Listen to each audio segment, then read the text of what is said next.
Hi everyone. So in the earlier video lectures, I taught you about the Kuno duopoly market, and then we also explored about Stackelberg market forms.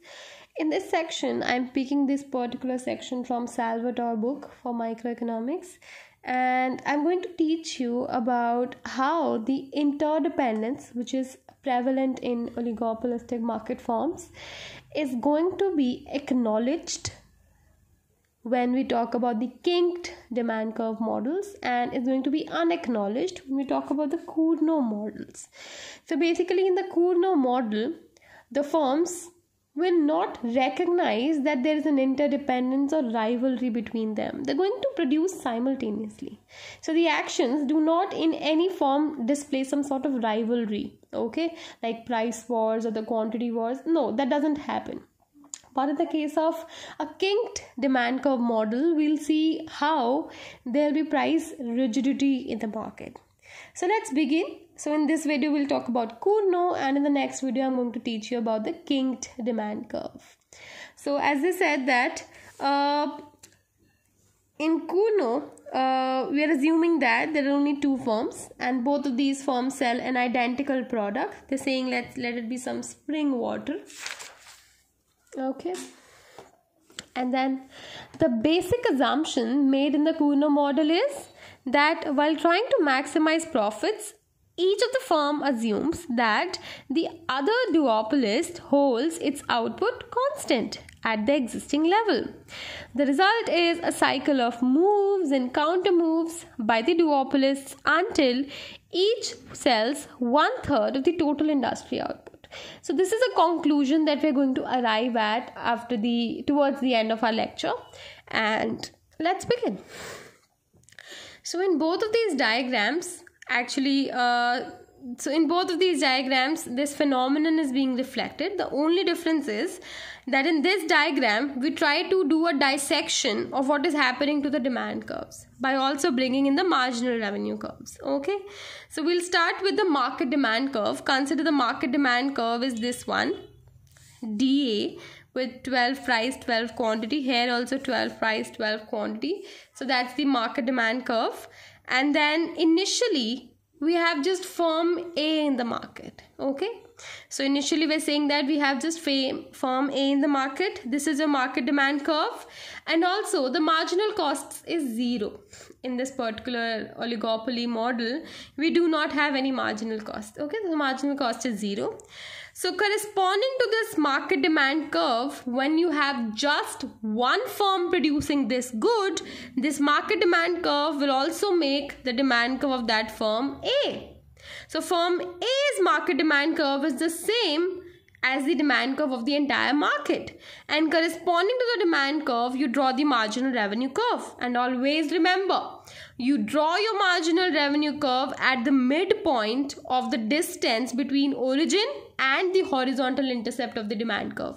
For example, here the horizontal intercept is 12, so the midpoint is 6. You're going to cut your MR curve at 6. Okay, because MR has twice the slope of AR curve, which is why we draw like this.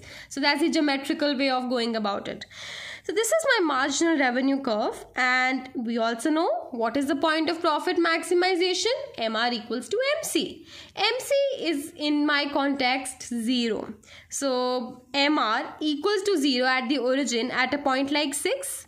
You take this point till the demand curve and you will get the price of 6 units. So when the market demand curve is the same as the demand curve for firm A, because firm A is the only producer in that case, then the quantity produced will be 6 and it will be supplied at a price of 6 rupees depicted by point A. Similar analysis is also done over here. 6 rupees, 6 units, point A. So can I say that in this scenario, this firm A is like a monopoly? So this is the point of monopoly equilibrium by firm A. Now, consider there's another firm B which enters the market. Okay, and since we are in Cournot oligopoly model, firm B is going to think about its output by taking firm A's output as given. So what is the firm A output here? 6 units. So we're going to proceed in this fashion. Whenever the other firm is thinking to produce anything, it will subtract the another firm's units, in this case A firm's units, that are 6, from the market demand, that is 12, and then that will be the demand curve for another firm. So basically the another firm's demand curve is always going to be market demand minus the demand of the previous firm. So in this case, since firm A entered earlier and now B is making the move, B is going to face a demand curve that is market demand curve minus 6 units being produced by firm A. So I've written over here, we're moving from D to D minus 6. So you shift your market demand curve horizontally by 6 units, that is nothing but a point like 6, and you make a parallel demand curve.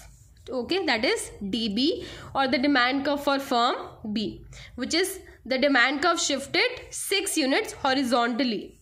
Okay, now corresponding to this demand curve for firm B, the marginal revenue curve will be MRB, and MRB is equal to MC at this point, MC being 0. So firm B is going to supply 3 units to the market at a price of rupees 3, as can be seen from the demand curve, and this point B is also reflected over here as this. So this is the demand curve of firm B, DB, and we have a price of 3 and quantity of 3.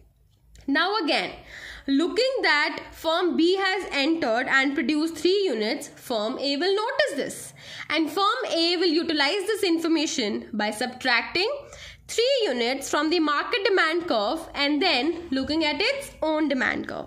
So what was the market demand curve? It stays the same always, that is 12. So 12 minus 3 will be 9. So they have done that analysis over here now. So you shift your market demand curve towards the left horizontally by 3 units, 12 minus 3. So that will be 9 units, and the demand curve is DA prime. And corresponding to this demand curve, there will be a marginal revenue curve.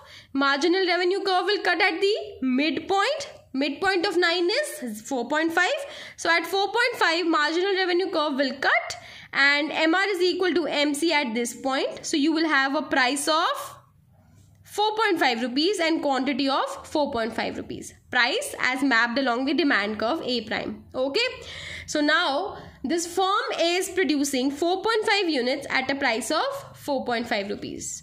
Now firm B will again notice that firm A is producing 4.5. What will happen?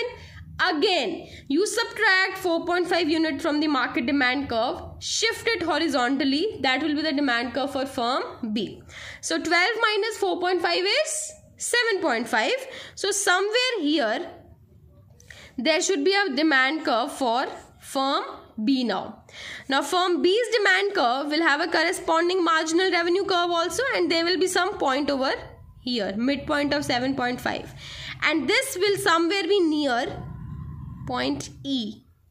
Okay, but they haven't worked out that. They've only done this until point B and A prime, and what they say is that this process of moving and counter moving is going to continue till the point where both firm A and B will be at point E, a point where price is 4 and quantity is 4. Okay, and this can also be thought the other way around. Suppose firm A first happens to be the one with the demand curve DE and happens to supply quantity 4 and price of 4. Then firm B notices.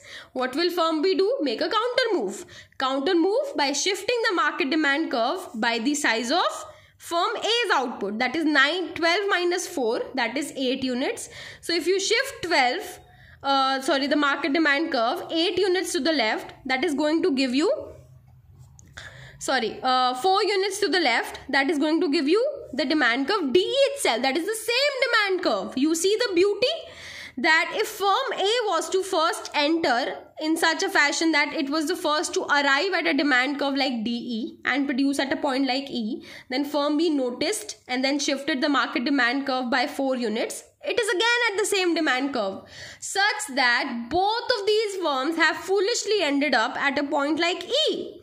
They both are producing 4 units each and supplying at a price of rupees 4. So can I say that in this Kuno model, collectively in the equilibrium, each of these firms will make 4 plus 4, that is 8 units, and supply it at a price of 4 rupees. So I mark that point as E star on the market demand curve and say that this is the Cournot equilibrium. Earlier you had the monopoly equilibrium at point A where only firm A was there. Now you have a Cournot equilibrium at point E star where both firm A and B are in the market. Now, what if both of these firms were in a perfectly competitive scenario? What would happen? In a perfectly competitive scenario, the equilibrium occurs at a point where price equals to the marginal cost. And marginal cost being 0, demand curve being your price line, that will happen at a point like 12. Price is equal to marginal cost of 0 at a point like C, that is 12 units will be produced in the market at a price of 0. So this is the perfectly competitive equilibrium scenario. And what have we come across? We come across a point where Cournot is in the middle of monopoly and perfectly competitive scenario. So this displays how Cournot equilibrium is a compromise between the two extreme forms and how it displays some interdependence between the two forms A and B. So this was about a Cournot model and how we're going to arrive at a point where this condition is also met, that the result is a cycle of moves and counter moves until each sells 1/3 of the total industry output. Okay, what was the total industry output? 12. 1/3 of 12 is 4. And see the beauty, each of these firms are now producing 4 units at a price of rupees 4. So that was all about Cournot duopoly. You try to watch this video once again in order to understand it. Otherwise, you won't get it in just one go. Okay? Thank you for watching the video.